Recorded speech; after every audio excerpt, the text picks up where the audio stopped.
荒野独居绝对是我见过最真实的荒野求生，没有特权，没有剧本，10个求生小白到温哥华岛挑战，坚持到最后的挑战者能获得50W美刀。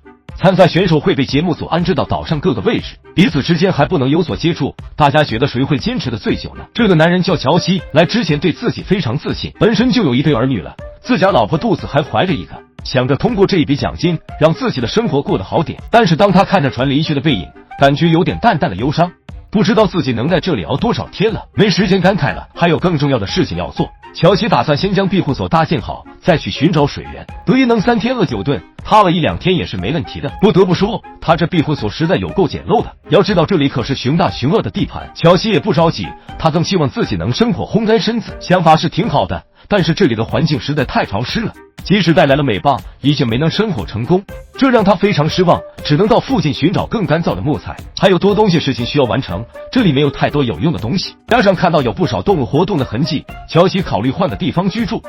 他也不知道节目组有没有将危险动物驱赶走，只能时刻留意附近。不过要是真碰到熊的话，凭借多年警察的工作经验，他也是不虚的。这里距离庇护所也就20多米的距离，到处都是被动物破坏的痕迹，看着还是挺担心的。乔西还发现有熊的奥利给和吃剩的鱼肉，凑近一看可以确定这里就是熊的窝，实在太危险了，他可不想被熊盯上，还是赶紧回去将庇护所转移离开。突然好像听到树上有动静，抬头一看，那是一头熊，这可把乔西吓坏了。仔细一看，幼崽也在上面，一直被熊儿盯着也不是办法，赶紧逃离这个鬼地方。乔西跑到海岸边，确认熊没跟过来，才稍微安心下来。让他没想到的是，这里也有熊的脚印。现在不仅没有找到食物和水源，还被熊儿给包围了。他可不敢再进入到树林里冒险，没想到才第1天就如此困难。乔西非常迷茫，感觉节目组是不是安排错地方了，只能通过呼喊让自己壮一下胆。到了晚上根本不敢熟睡，只能紧紧抱着斧头，生怕有什么东西凑近这里。乔西的担心是对的，熊儿就在附近，正慢慢靠近他，内心非常着急，只能通过呼喊试图驱赶走他们。幸好这群离开了，这才避免一场恶战。这样的环境把乔西折磨的不行，别说50W美刀了，就算500他也不想继续待下去，现在只想回家看看自己的老婆孩子。离开的时候，这熊儿不知道是送别还是示悲，反正乔西是吓得不行，没想到才1晚就有选手退出了，不知道其他选手表现如何呢？这个长得有点憨的小哥叫山姆，平时就喜欢在镜头面前释放自己无处安放的魅力。瞧瞧这一脸高兴的样子，不知道的还以为他来度假的。他还很喜欢模仿动物的叫声，丝毫没有感受到山姆紧张的样子，真把这里当自己家了。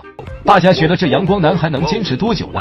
山姆不知道的是，刚刚嗷嗷叫时可把对面的米奇整懵，还以为什么东西在鬼叫。他之前就很喜欢一家人到野外露营，教导孩子如何生活，要是可以的话，真想下次一起过来体验大自然。米奇在岸边找到一些蛋白质，虽然不是很多，但还是能够解馋的。不过眼看快要天黑了，要趁着低潮时弄些柴火，他不想被潮水困在这里。有点后悔的是忘记带斧头过来，只能用小刀慢慢砍下来，不知道这些够不够用了。潮湿的环境并不容易生火，尽可能弄到一些干燥的刨削。米奇尝试了很多次，才顺利将火升起来，同时也是众多选手中第一个生火成功的。他现在心情好多了，可以将食物放多火上烤一烤，一会的功夫就已经散发着肉香。虽然数量并不是很多，但是让他整个人精神了不少。明天可以尝试多收集一些带回来吃。就在他享受美食时，听到了狼的叫声，只能希望营地的火不会吸引到他们注意了。而艾伦对于生活一点都不慌，甚至还有空在镜头前跳舞。或许也就山姆能体会到他的快乐了。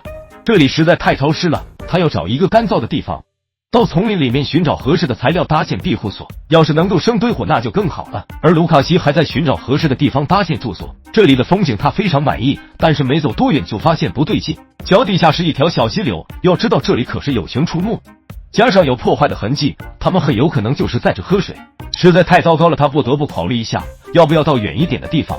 隔壁的布兰特从下午开始就尝试生火，找来了不少老人须。本来还想从大树上面弄些干燥的引火物，但是这里实在太潮湿了，没有找到一块干木头。现在只能祈祷这美棒给点力，如果晚上没有火，那晚上就没有水和东西可以吃，这对于每一个选手来说都是非常重要的。但是布兰特就是没有成功，只能住在简陋的庇护所里面，唯一的好处就是不用担心淋雨。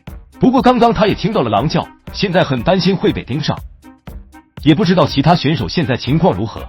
这个男人为了让妻女生活条件过得更好，独自一人过来参加荒野独居，要是顺利的话，回来的时候女儿已经长大1岁。刚来到这个地方，就体验到这里深深的恶意。本来就比较潮湿，现在加上下雨，想要生活并不容易，要找一个干燥的地方搭建住所。乔有很多东西需要准备，他有点后悔穿了件普通的外套，太容易被打湿了。要是气温继续往下降，不知道能扛多久。不断观察着周围的环境，看有什么资源是能够利用的。说实话，他已经有点后悔过来，还不如在家陪女儿过生日。现在只能硬着头皮继续赶路，兜兜转转才看到空地。不过这里实在太暗了，眼看天就要黑了，今晚就将就一下，全手只能携带10件求生用品。乔没有太多的选择，平时看到荒野求生，知道绳子一定要带得多。现在可以利用绳子快速搭建一个简陋的庇护所，利用绳子绑在树上，然后就可以将防水布盖在上面。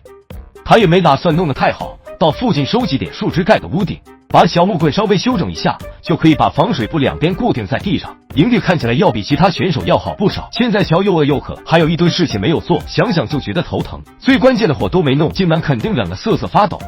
隔壁的克里斯倒是没啥感觉，毕竟他带来了睡袋，加上本身脂肪多，睡得非常舒服。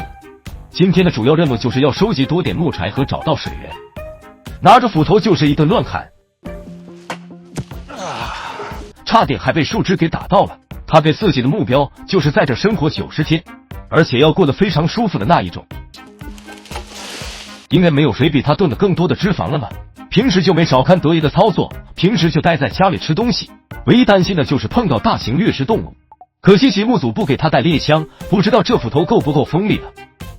他也碰到了生火的问题，都已经开始冒烟了，就是没燃烧起来。要是没有火，他那脂肪再多也没用。Fire just may be one of those things. 到了晚上什么都看不清，克里斯变得有点着急。毕竟熊就在营地附近，只能祈祷他赶紧离开这里。目前只有乔西被淘汰，不知道接下来轮到谁出局呢？